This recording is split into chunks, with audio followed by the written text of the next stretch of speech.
আজকের আলোচনা হলো তাআমুলুন নবী মাল মুশরিকিন। আল্লাহর নবী বিশ্বনবী মুশরিকদের সাথে, অমুসলিমদের সাথে, যারা নন মুসলিম মুসলমান হন নাই, তাদের সাথে কিরূপ আচরণ করছেন, তাদের সাথে কেমন আদর্শ দেখিয়েছেন। আল্লাহর নবী বিশ্বনবীর যে আদর্শ দেখে, যে ভালোবাসা দেখে, যে সুন্দর আচরণ দেখে কাফের মুশরিকরা পর্যন্ত বাধ্য হয় যে ইসলাম গ্রহণ করতে। কেমন আদর্শ ছিল নবীর, আদর্শটা আসলে কিরকম ছিল, কোন পর্যায়ের হইলে মানুষ পাগল হয়ে যায় একটা মানুষের প্রতি। কোন ধর্ম, বর্ণ এবং গোত্র বিভাজন তৈরি করলেও তার মধ্যে আর বিভেদ সৃষ্টি করতে পারে না, ফাটল তৈরি করতে পারে না, এমন চমকপ্রদ আচরণ ছিল যেন কট্টর একটা কাফের রাসূলের চিরশত্রু পর্যন্ত ঈমান গ্রহণ করত রাসূলের আদর্শ দেখার পরে। যদি বলুন সুবহানাল্লাহ। আল্লাহর নবী বিশ্ব নবী এই কাফেরদের সাথে, মুশরিকদের সাথে কিরকম আচরণ করতেন, একজন চিরশত্রুর সাথে কিরকম আচরণ করতেন, বুখারী শরীফের হাদিস সাক্ষী। আল্লাহর নবী বিশ্ব নবী এক যুদ্ধের মধ্যে অংশগ্রহণ করেছিলেন। এই যুদ্ধ থেকে ফেরার পথে প্রতিমধ্যে অনেক ক্লান্ত হয়ে গেলেন। ক্লান্ত হওয়ার পর একটু বিশ্রাম যাওয়ার জন্য একটা গাছের নিচে গেলেন। আল্লাহর নবী বিশ্ব নবী একটা গাছের নিচে যাওয়ার পর ছায়ার মধ্যে একটু বিশ্রাম নেওয়ার জন্য পাশে তরবারিটা রেখে দিলেন। তরবারিটা রাখার পর একটু শুইলেন, হঠাৎ করে অজান্তে ঘুম এসে গেল। আল্লাহর নবী বিশ্ব নবী ঘুমিয়ে গেলেন, আর পিছন থেকে একজন কাফের আল্লাহর রাসূলকে লক্ষ্য করে সামনের দিকে অগ্রসর হতে আরম্ভ করে দিল। আল্লাহর নবী বিশ্ব নবীর তরবারিটা হাতে নিল।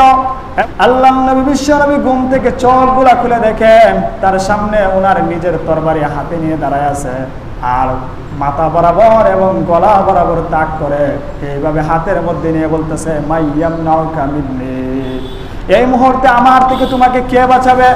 আল্লাহর রাসূল বিশ্বনবী বিচলিত হলেন না, তার দিকে স্বাভাবিকভাবে তাকালেন। তাকানোর পরে তিনি একটা উত্তর দিলেন, আল্লাহু ইয়ামনাউনি, স্বয়ং আল্লাহ রাব্বুল আলামিন আমাকে বাঁচাবেন। জোরে বলুন সুবহানাল্লাহ।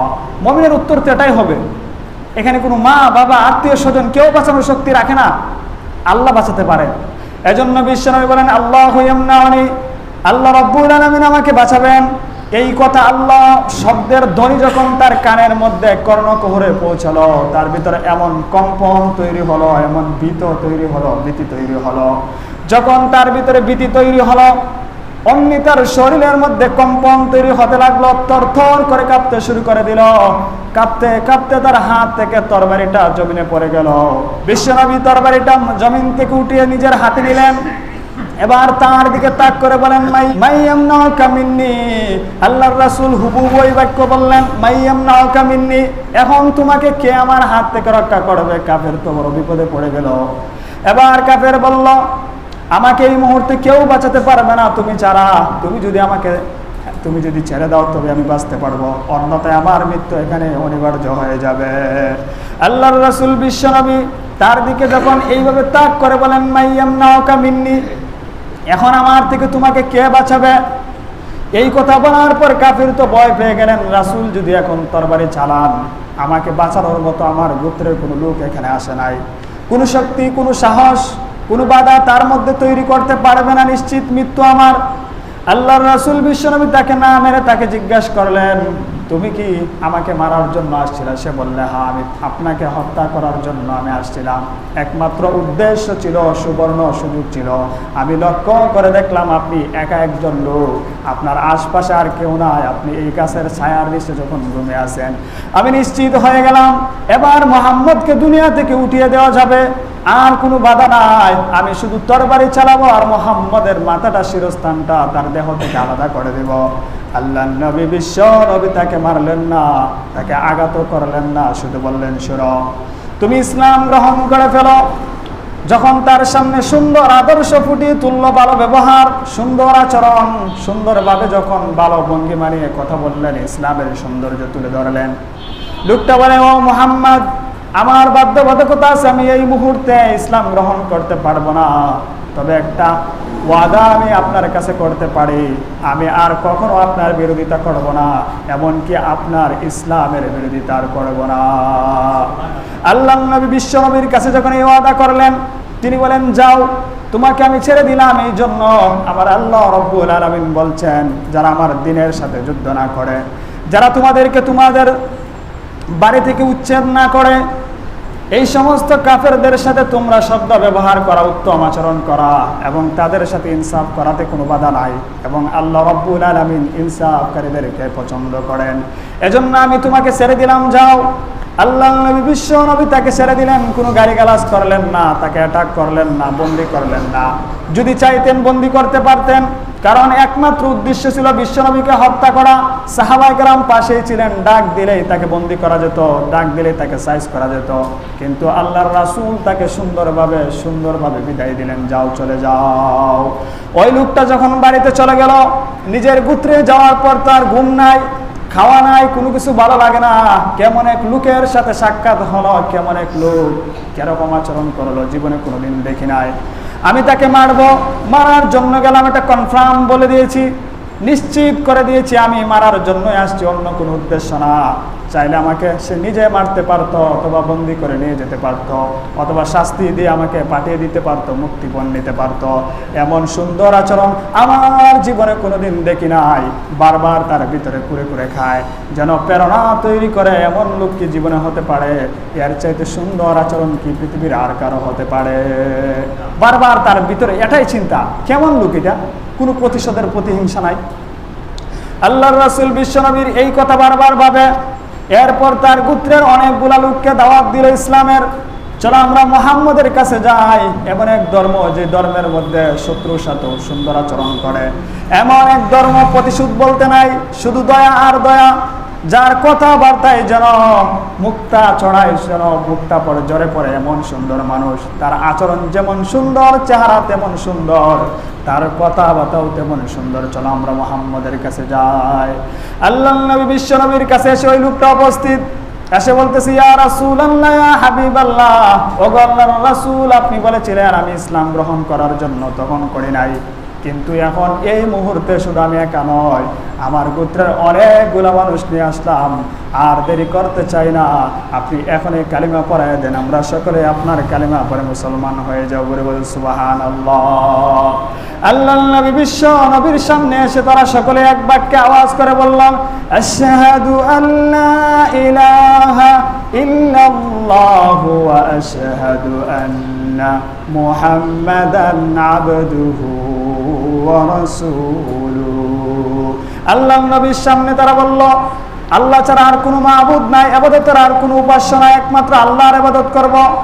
আর বিশ্বনবী হযরত মুহাম্মদ সাল্লাল্লাহু আলাইহি ওয়াসাল্লাম হলেন আল্লাহর বান্দা এবং প্রেরিত রাসূল। এই কথা বলে ইসলাম গ্রহণ করে ফেলল মুসলমান। লক্ষণীয় বিষয় হলো, যেই শত্রু চিরশত্রু, যাকে চাইলেই মারা যেত, যার একমাত্র উদ্দেশ্য ছিল বিশ্বনবীকে হত্যা করা, কিন্তু আল্লাহর নবী বিশ্বনবী তার সাথে সুন্দর আচরণ করলো, শত্রুর সাথে ইনসাফ করলো। যার সুন্দর আদর্শ দেখে পরবর্তীতে একা নয়, বরং অনেকগুলা মানুষ নিয়ে ইসলাম গ্রহণ করেছিল। এটা একমাত্র আদর্শের কারণে, সুন্দর আচরণের কারণে। আমরা তো আমাদের ভাইদের সাথে ভালো ব্যবহার করি না, কিন্তু রাসূল তো শত্রুর সাথে কিরকম আচরণ করতো। আল্লাহর নবী বিশ্বনবী শত্রুর সাথে এখানে এত সুন্দর আচরণ শুধু একটা নয়, জীবনে এমন হাজার হাজার ঘটনা রাসূলের জীবনে ঘটেছে, যখন প্রত্যেকটা শত্রুর সাথে এমন সুন্দর আচরণ, এত ভালো আচরণ করেছে, যারা ইসলাম গ্রহণ করতে বাধ্য হয়েছে। তাদের সামনে ইসলামের সৌন্দর্য ফুটিয়ে তোলার কারণে রাসূলের আদর্শ দেখে তারা নিজে থেকে ইসলাম গ্রহণ করেছে। আল্লাহর নবী বিশ্বনবী বন্দীদের সাথে কেমন আচরণ করত, যুদ্ধের মধ্য থেকে যখন কোনো বন্দী নিয়ে আসতো, বন্দীদের সাথে এমন আচরণ করত, বন্দীরা বাধ্য হয়ে ইসলাম গ্রহণ করত। এত সুন্দর ধর্ম, এত সুন্দর আচরণ, এত সুন্দর ভালো মানুষ, তারা কি করে সম্ভব হয়? একটা মানুষের ভিতরে এত দয়া প্রত্যেকে আসে, নিশ্চয়ই ধর্মের মধ্যে থেকে। এটা নিশ্চিত হয়ে গেলাম, এটা আল্লাহর পক্ষ থেকে ধর্ম, কারো বানানো নয়। তখন তারা এই আদর্শ দেখে বা সাথে সাথে ইসলাম গ্রহণ করে ফেলতে। যদি বলুন সুবহানাল্লাহ।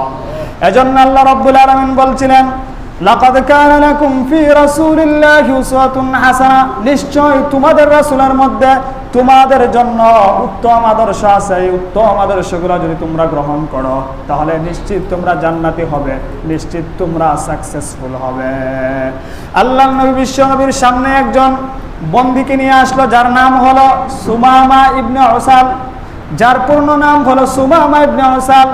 এক যুদ্ধ থেকে তাকে বন্দী করে মসজিদে নববীর মধ্যে এক কর্নারের মধ্যে তাকে বেঁধে রাখলো। আর আল্লাহর নবীকে জানানো হলো, আল্লাহর নবী বিশ্বনবী এসে বলে, ইয়া সুমামা ইবনে আসাল কাইফা হালুকা, ও সুমামা ইবনে উসাল কি অবস্থা, তোমার কি অবস্থা, মদিনা দেখে তোমার কেমন লাগলো এবং আমাদের সম্পর্কে তোমার ধারণা কেমন, আর আমি তোমার সাথে কিরকম আচরণ করব, তুমি কিরকম আচরণ চাও, কিরকম মুআমালাত আমাদের কাছ থেকে তুমি আশা করো। হযরত সুমামা রাদিয়াল্লাহু তাআলা আনহু বলে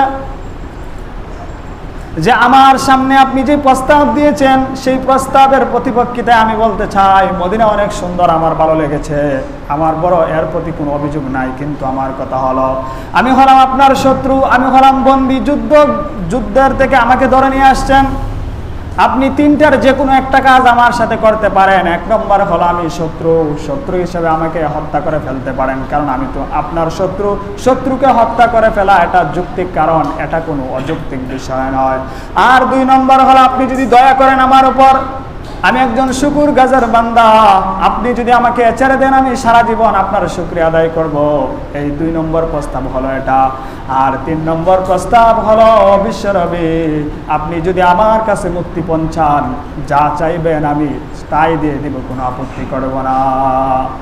একজন বন্দী তার সাথে যখন জিজ্ঞাসা করলেন প্রথম দিন, তখন এই কথাগুলো বলল, কারণ তারা সাধারণত যুদ্ধ যাদের সাথে করে এইরকম আচরণ করে এবং এই তিনটা আচরণের বাইরে নতুন কোনো আচরণ কেউ করে না।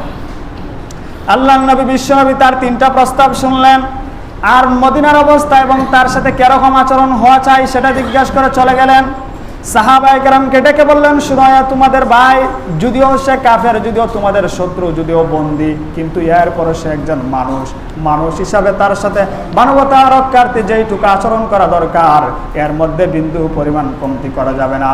সাহাবায়ে কেরামকে আদেশ করলো, শুনো সাহাবায়ে কেরাম, তোমাদের বাড়ির মধ্যে যার বাড়িতে সবচেয়ে উন্নত মানের খেজুর আছে, এই খেজুরগুলা তোমরা সুমামাকে দিবা। যার বাড়িতে উন্নত মানের আটা আছে, এই উন্নত মানের আটা দিয়ে তাকে রুটি বানিয়ে দিবা। আর আল্লাহর নবী বিশ্ব নবী নিজের বাড়ির একটা উটনি থেকে দুধ দহন করে সুমামার কাছে প্রতিদিন দুধ দহন করে সে গ্লাস ভরে দুধ দিতেন। জুড়ে বলুন সুবহানাল্লাহ।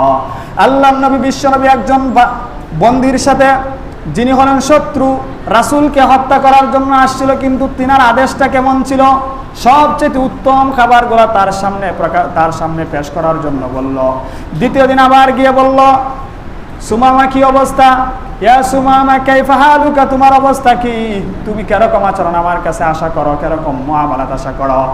প্রথম দিনের নেই তিনি এই তিনটা অপশন দিলেন যে তুমি চাইলে হত্যা করতে পারো, আবার চাইলে আমাকে মুক্তি দিয়ে দিতে পারো দয়া করে, আবার চাইলে মুক্তিপণ নিতে পারো, যত টাকা চাইবা, যত সম্পদ চাইবা সব আমি দিতে পারি, কারণ আমার অটল সম্পত্তি আছে, আমি গোত্র প্রধান, আমি হইলাম ব্যবসায়ী, আমার কাছে টাকার অভাব নাই। আল্লাহর রাসূল ওই দিনও কিছু বললেন না, আবার চলে আসলেন। খাবার কিন্তু বন্ধ হয় নাই, প্রতিদিন এই গমের রুটি, উন্নত মানের রুটি আসছে, উন্নত মানের খেজুর আসছে রাসূলের বাড়ি থেকে, উটনি থেকে গরম গরম দুধ তার কাছে এনে পেশ করা হচ্ছে। এবার তৃতীয় দিন যখন এসে বললেন, সুমামা কি অবস্থা, তোমার সাথে কিরকম আচরণ করা চাই, তুমি আমাদের কাছ থেকে কিরকম আচরণ ইচ্ছা করো, কিরকম আচরণ চাও, কিরকম ব্যবহার তুমি আশা করো আমাদের কাছ থেকে। আল্লাহর রাসূলের কথা, তার প্রথম দিনের যে তিনটা কথা ছিল সেটাই বলেন, চাইলে শত্রু হিসেবে হত্যা করে ফেলতে পারেন, আবার দয়া করে আমাকে মুক্তি দিয়ে দিতে পারেন, আবার চাইলে মুক্তিপণ গ্রহণ করে যত টাকা ইচ্ছে চাইতে পারেন। আল্লাহর নবী বিশ্ব নবী তার হাত পার বাঁধন খুলে দিলেন। সাহাবায়ে কেরামকে বলেন, না, তার কাছ থেকে প্রতিশোধ নেওয়ার প্রয়োজন নাই, মুক্তিপণ নেওয়ার প্রয়োজন নাই, তাকে ছেড়ে দাও, তার দেশে সে চলে যাক। আল্লাহর রাসূল বিশ্ব নবী যখন তাকে ছেড়ে দিলেন, সাহাবায়ে কেরাম বলে, কি এটা কেমনে সম্ভব, এই লোক হলো বন্দী, তাকে জামায় আদরে 3 দিন রাখলেন, আর তার সাথে এত সুন্দর আচরণ, সে তো একটা বিপজ্জনক, আবার আক্রমণ করতে পারে, আপনার চিরশত্রু, আপনি কি করে তাকে স্বাভাবিকভাবে ছেড়ে দিলেন, মুক্তিপণ নিলেন না, শাস্তি দিলেন না, কঠোর কোনো ব্যবহার করলেন না, আর ওরও কথা বললেন না, স্বাভাবিকভাবে ছেড়ে দিলেন, ব্যাপার কি বুঝতে পারলাম না। আল্লাহর রাসূল বিশ্ব নবীর কথা অনুযায়ী সাহাবায়ে কেরাম ছেড়ে দিলেন, কিন্তু পাশে একটা মদিনার ভিতরে একটা খেজুর বাগান ছিল, তিনি খেজুর বাগানের ভিতরে ঢুকলেন। তারা সকলে সাহাবায়ে কেরাম ভাবলেন, 3 দিন লাগাত লোকটাকে আমরা ধরে বেঁধে রেখেছিলাম, হয়তো গোসল করে একটু ফ্রেশ হয়ে বাড়ির দিকে চলে যাবে, কিন্তু গোসল সারার পর, সুন্দরভাবে পবিত্র হওয়ার পর বাড়ির দিকে হাঁটে না, সোজা মসজিদে নববীর দিকে চলে আসছেন। সাহাবায়ে কেরাম অবাক, ব্যাপার কি, ছেড়ে দিলাম। লোকটাকে আবার দেখা যাচ্ছে মসজিদের দিকে, আবার নবীর দিকে আসতেছে। কারণটা কি? আল্লাহর রাসূল বিশ্ব নবীর কাছে এসে সরাসরি সামনের দিকে দাঁড়ায় বলে, ইয়া রাসূলুল্লাহ, ইয়া হাবিবাল্লাহ, ও আল্লাহর রাসূল, আমি আর দেরি করতে চাই না। আপনার যে সুন্দর ব্যবহার, আপনার যে সুন্দর আচরণ আমি একজন বন্দীর সাথে করলেন, যে খাবার আমার সামনে উপস্থিত করলেন, আমার বিশ্বাস হয়ে গেছে আপনি স্বাভাবিক কোনো মানুষ নয়, আপনি আল্লাহর প্রেরিত রাসূল, আপনি হলেন সত্যবাদী নবী, এর মধ্যে বিন্দু পরিমাণও সন্দেহ নাই। আল্লাহর নবী বিশ্ব নবীর কাছে এই কথা বলে আল্লাহর নবীর সামনে সাক্ষ্য রেখে সাহাবায়ে কেরামকে তিনি বলেন, আশহাদু আল্লা ইলাহা ইল্লাল্লাহু ওয়া আশহাদু আন্না মুহাম্মাদান আবদুহু ওয়া রাসূলুহু। এই কথা বলার সাথে সাথে মুসলমান হয়ে গেলেন। এরপরে মুসলমান হওয়ার পর তিনটা কথা বললেন। মুসলমান হওয়ার আগে তিনটা কথা ছিল, যখন মুসলমান হয়ে গেলেন তখনও তিনটা কথা বললেন। তিনি বলেন, ইয়া রাসূলুল্লাহ, ইয়া রাসূলুল্লাহ, ইয়া হাবিবাল্লাহ, ও আল্লাহর রাসূল শুনুন, আজকের এই মুহূর্তে আমি ইসলাম গ্রহণ করার পূর্বে পৃথিবীতে সবচাইতে নিকৃষ্ট একটা চেহারা ছিল আপনার চেহারা। যেই মাত্র আমি ইসলাম গ্রহণ করে ফেললাম, এখন থেকে আপনি ইসলাম গ্রহণ করার পরে এই মুহূর্তে থেকে পৃথিবীর সবচাইতে প্রিয় এবং পছন্দের চেহারা এবং পছন্দের লোকটা হলেন আপনি। জোরে বলেন সুবহানাল্লাহ। আল্লাহর রাসূল বিশ্বনবীকে এই কথা বলার পর 2 নম্বর কথা বললেন, ইয়া রাসূলুল্লাহ, ইয়া হাবিবাল্লাহ, শুনুন, আমার কাছে পৃথিবীতে সবচাইতে নিকৃষ্ট ধর্ম ছিল একটা, সেটা হলো ইসলাম। এটা হলো ইসলাম গ্রহণ করার পূর্বে, যেই মাত্র আমি এখন ইসলাম গ্রহণ করে ফেললাম, এখন থেকে আমার বক্তব্য হলো, আমার অন্তরে সাক্ষী দেয়, পৃথিবীতে একমাত্র ধর্ম ইসলাম। এই ইসলামের চাইতে প্রিয় পৃথিবীতে আর কোনো ধর্ম আমার সাথে নাই। জোরে বলেন সুবহানাল্লাহ। তিনি বলেন, আমার কাছে একমাত্র ধর্ম হলো ইসলাম, যেটা আমার কাছে সবচাইতে প্রিয়, আমার কাছে সবচাইতে পছন্দ। এর চাইতে পছন্দের ধর্ম পৃথিবীতে আরেকটাও নাই। জোরে বলেন সুবহানাল্লাহ। এরপর তিনি 3 নম্বর কথা বলেন, ও রাসূল শুনেন, ইয়া রাসূলুল্লাহ, ইয়া হাবিবাল্লাহ, আমার কাছে ইসলাম গ্রহণ করার পূর্বে সবচাইতে নিকৃষ্ট শহর ছিল এই মদিনা, কারণ আপনি এই মদিনায় বসবাস করতেন। আর যেই মাত্র আমি ইসলাম গ্রহণ করলাম, আমার কাছে এখন থেকে নিয়ে সর্বসময়ের জন্য পৃথিবীর সবচাইতে উত্তম এবং শ্রেষ্ঠ এবং দামি শহর হলো মদিনাতুল মুনাওয়ারা। জোরে বলেন সুবহানাল্লাহ।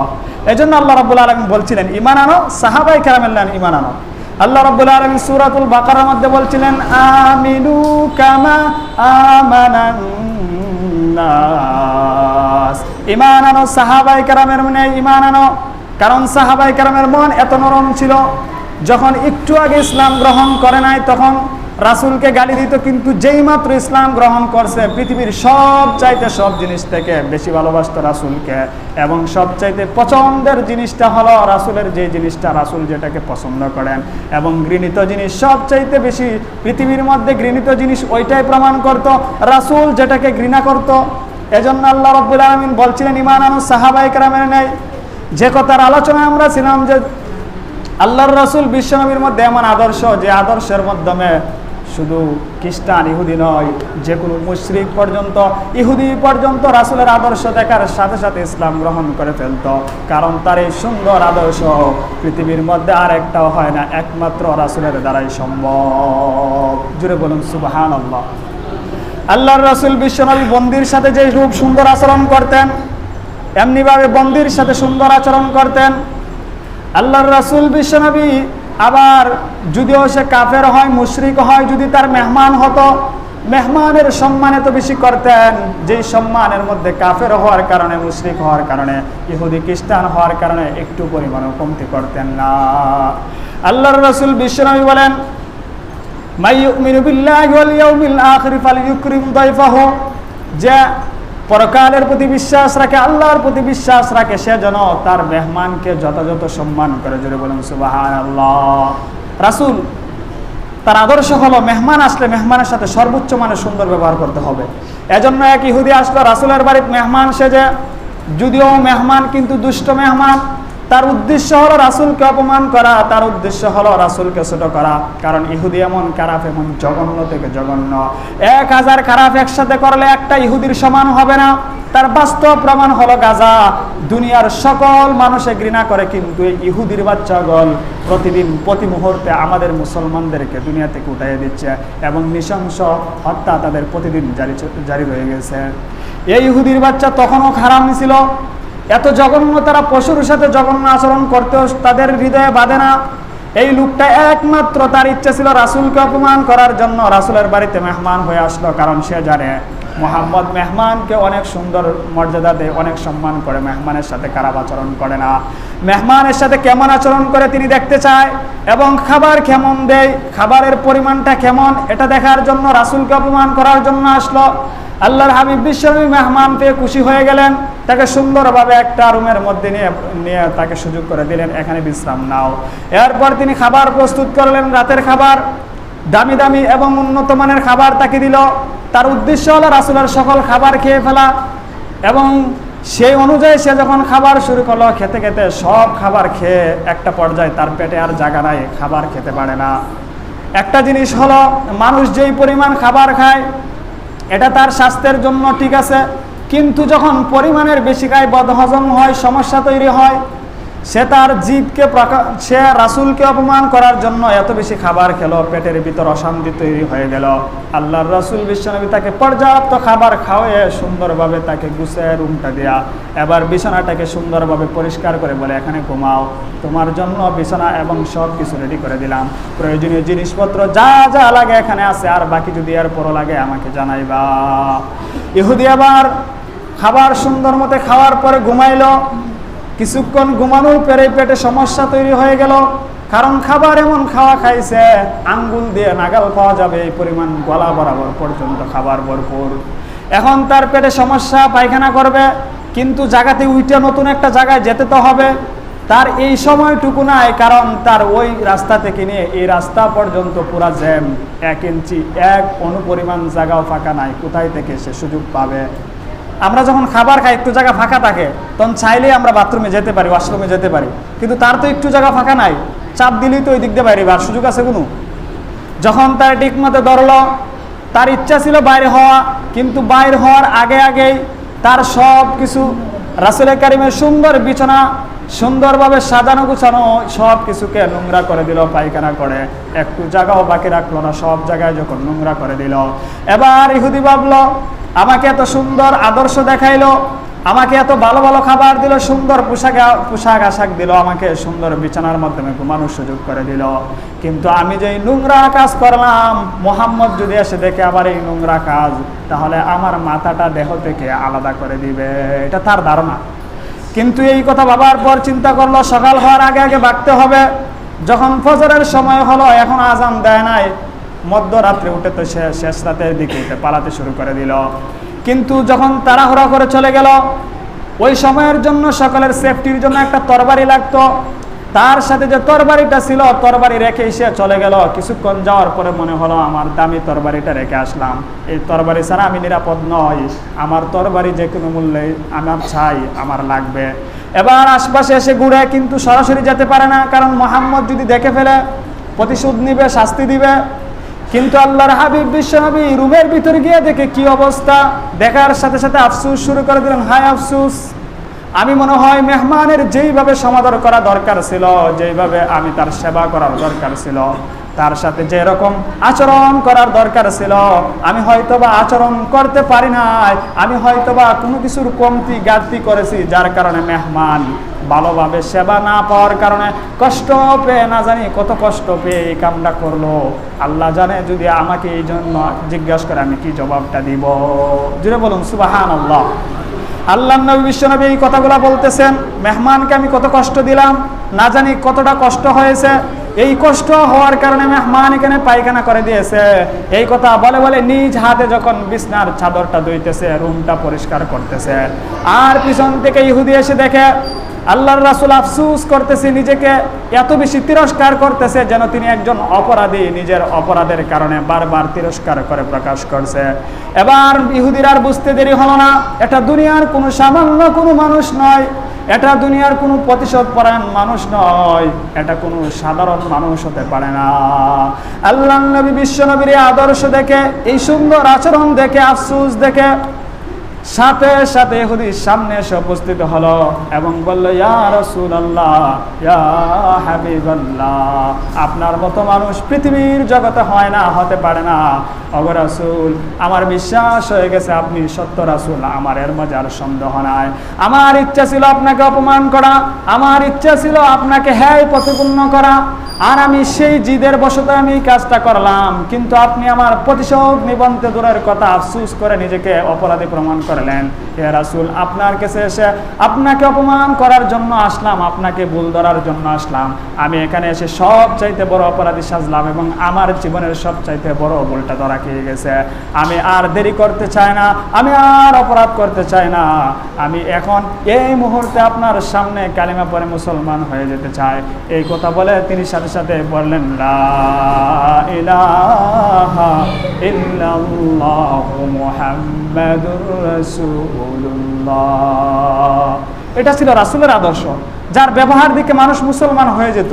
সে কাফের, মুশরিক, হিন্দু, ইহুদি, যে কোনো ধর্মের হোক না কেন, রাসূলের আদর্শের মধ্যে এত আকর্ষণ ছিল, যারা কট্টর বিরোধী ছিল কিন্তু রাসূলের সামনে আসলে আর বিরোধিতা করার সুযোগ পাইতো না, কারণ তার আচরণ দেখে নিজের মধ্যে মুড চেঞ্জ হয়ে যেত।